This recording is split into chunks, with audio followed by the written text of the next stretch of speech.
유기농업 기능사 시험에 도전하시는 수험생 여러분들의 만점 합격을 기원드리면서 2023년도 시행됐던 유기농업 기능사 필답 시험 기출문제를 기준으로 해서 하나하나 풀어보도록 하겠습니다. 첫 번째, 다음 태비와 3단계 과정에서 가로 안에 적당한 단어를 쓰십시오.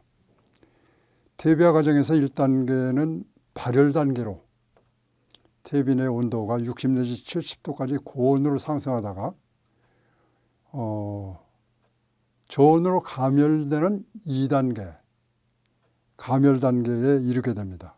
이 단계를 거친 후 후숙 단계인 3단계에서는 중온 미생물이 활성화되면서 숙성 단계를 거치게 됩니다. 정답은 첫 번째 가로가 3, 두 번째가 1, 세 번째가 2단계가 되겠습니다. 두 번째 문제. 과산화수소를 유기식품 후 첨가물 또는 가공보조제로 사용 시에 사용 가능한 범위를 적는 문제가 되겠습니다.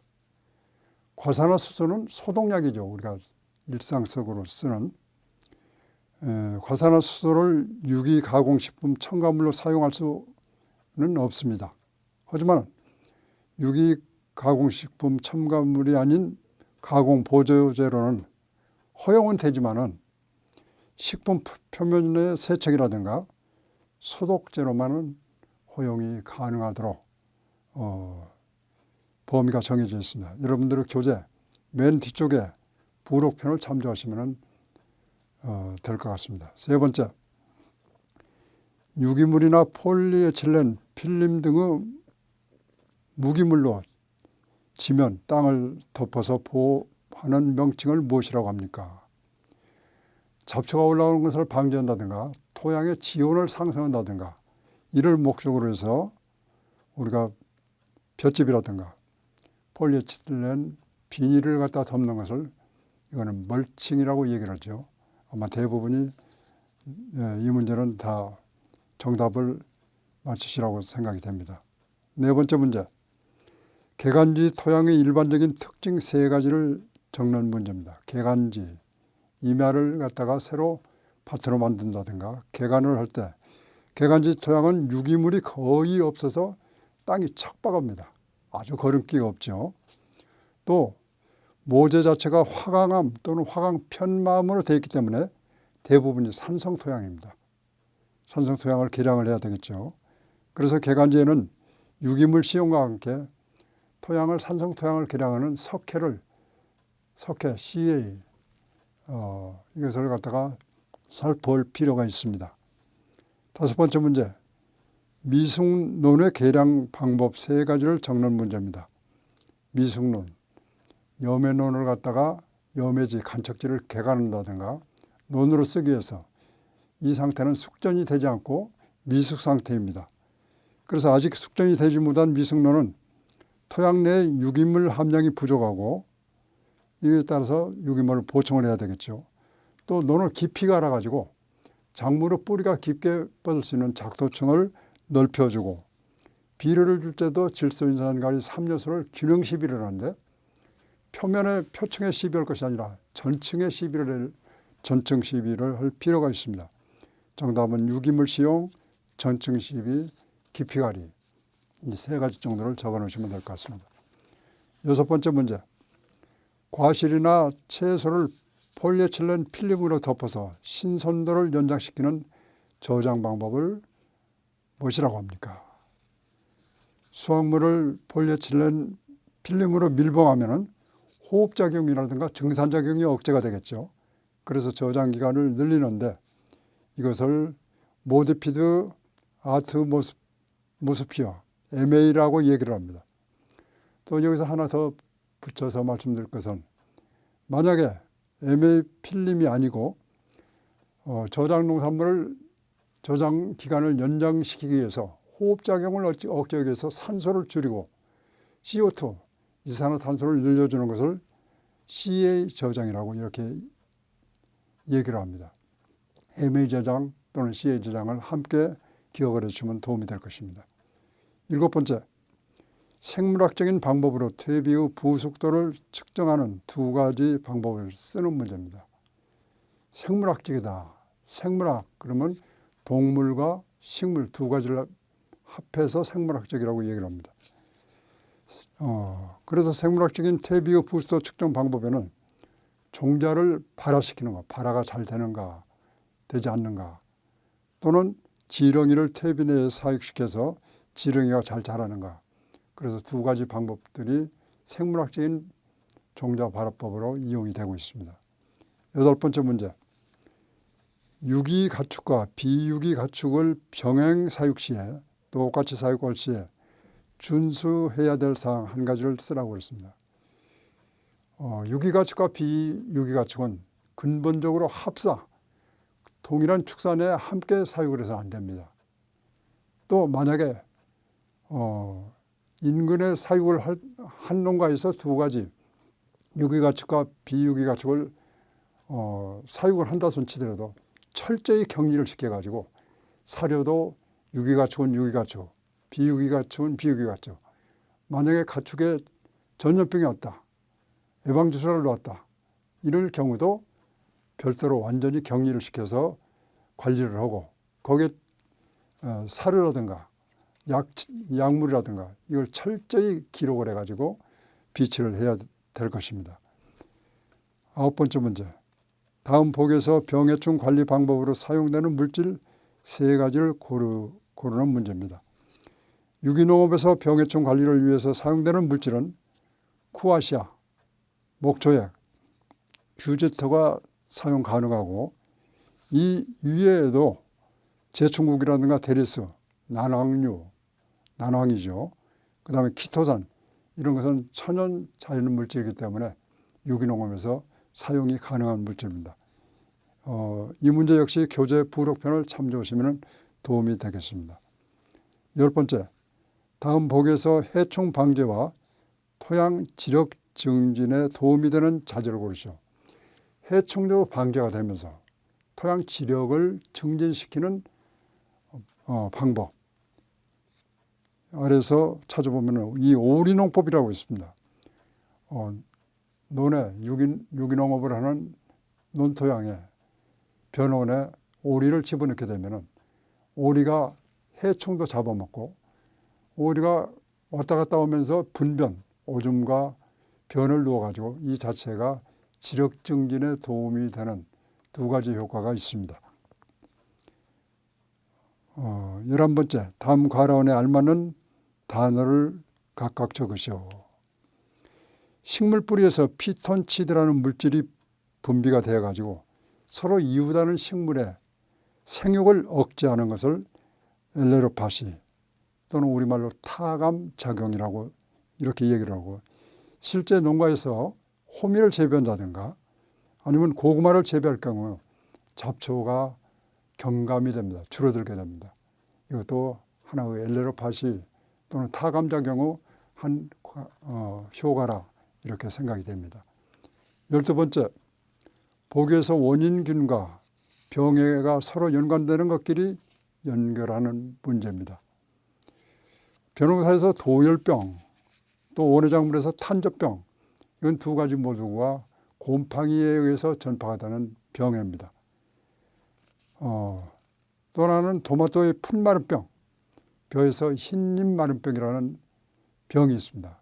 이거는 곰팡이가 아닌 세균에 의해서 전파가 되는 병해가 되겠습니다. 식물의 모자이크 현상, 전문의 현상이죠. 아니면 위축돼 가지고 성장을 못하고 오갈이 들어온다고 농민들 얘기를 합니다.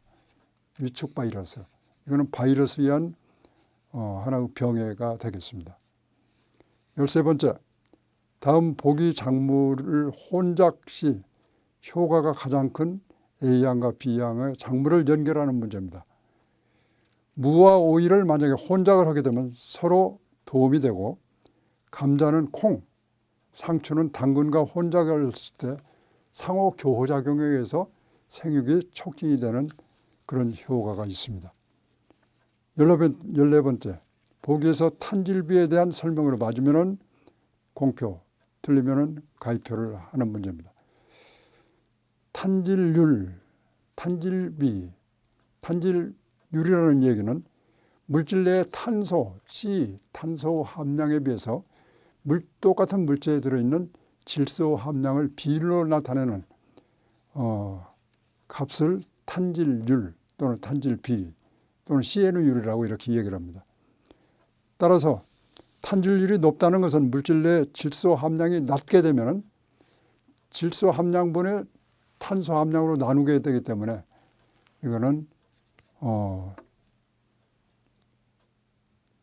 질소 함량, 탄질비가 나타나는 효과가 되겠죠. 분해 속도가 늦어지게 되고 탄질비가 만약에 높게 되면은 부족된 질소를 인근 토양에서 빌려다가 이게 발효 내지는 부숙이 되기 때문에 인근 토양에서 질소를 일시적으로 잃는 그 토양은 일시적으로 질소 기하, 부족되는 현상이 나타납니다. 이걸 질소 기하라고 얘기를 하죠. 독과작물은 콩이라든가 크로바라든가 독과작물은 그 물질 내 질소 함량이 높기 때문에 질소 함량이 높은 것은 탄질비는 낮습니다. 또 그 반대로 질소 함량이 낮게 되면 탄질비는 높게 됩니다. 이건 반비례를 합니다. 15번째, 보기의 내용 중에서 유기농업 관련 법령으로 맞으면 공표, 틀리면 가위표를 하는 문제입니다. 유기축산에서 유기사료를 100% 사용해야 된다. 맞는 문제죠. 저장구역 또는 수송 컨테이너에 대한 병해충 관리로 페로몬을 사용할 수가 있습니다. 이것도 맞습니다. 방사선은 위생의 목적으로 사용할 수 없습니다. 사용해서는 안 되죠. 이건 가위표. 유기농산물 포장재는 식품위생법의 관련 규정에 적합하고 가급적 생물 분해형 또는 재활용이 가능한 물질을 써야 되겠습니다. 맞습니다. 인증 표시를 하지 않는 농산물을 인증품으로 판매해서는 아니 되겠죠. 또 포장하지 않고 판매하는 경우에는 납품서, 거래명세표, 보증서 등의 표시 사항을 빠짐없이 기록을 해야 됩니다. 맞는 문제입니다. 16번째, 다음 보기에서 부식의 특성으로 맞는 단어를 찾아서 공표하시오. 부식물질은 비부식물질보다도 구조가 복잡합니다. 또 부식물질은 비부식물질보다도 형태가 정형이 아니라 부정형입니다. 부식물질에는 부식산, 부식해, 풀부산 등이 있습니다. 유기가공식품의 가공 방법 중에도 생물학적인 방법을 보기에서 고르는 문제입니다. 가공식품의 생물학적인 방법 중에서 발효와 숙성은 미생물에 의해서 일어나는 하나의 과정이기 때문에 생물학적인 방법이라고 볼 수가 있습니다. 발효, 숙성, 이건 바로 미생물에 의해서 발효가 되고 또 발효가 진행되다가 숙성이 되는 그 과정 역시 생물학적인 방법이라고 볼 수가 있습니다.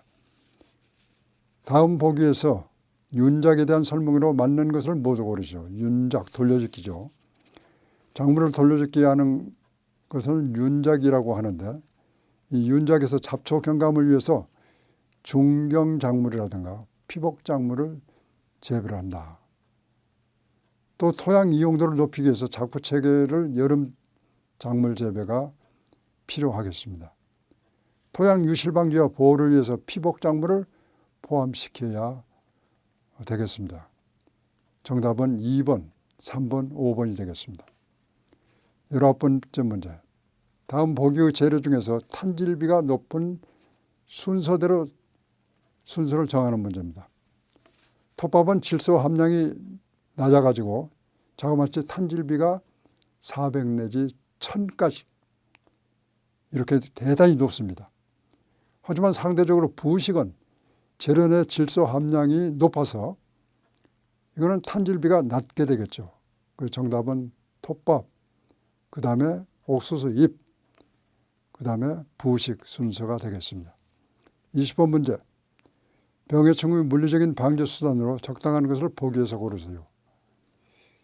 인위적으로 병해충을 유인하거나 기피하는 물리적인 방제 수단으로 태양열을 이용한다든가 7, 8월 달에 비닐하우스를 차단하고 그 속에 볏짚이라든가 석회를 집어넣고 비닐을 피복을 해서 물을 대주게 되면 토양 내 온도가 50도 이상 올라가게 됩니다. 그래서 이것을 태양열 소독이라고 그러는데 이같이 태양열 소독, 유살, 포살, 잡초 제거 등 이런 것들은 문제에서 얘기하는 물리적인 방제 수단이라고 볼 수가 있습니다. 따라서 정답은 3번과 5번 항목이 되겠습니다. 수고하셨습니다.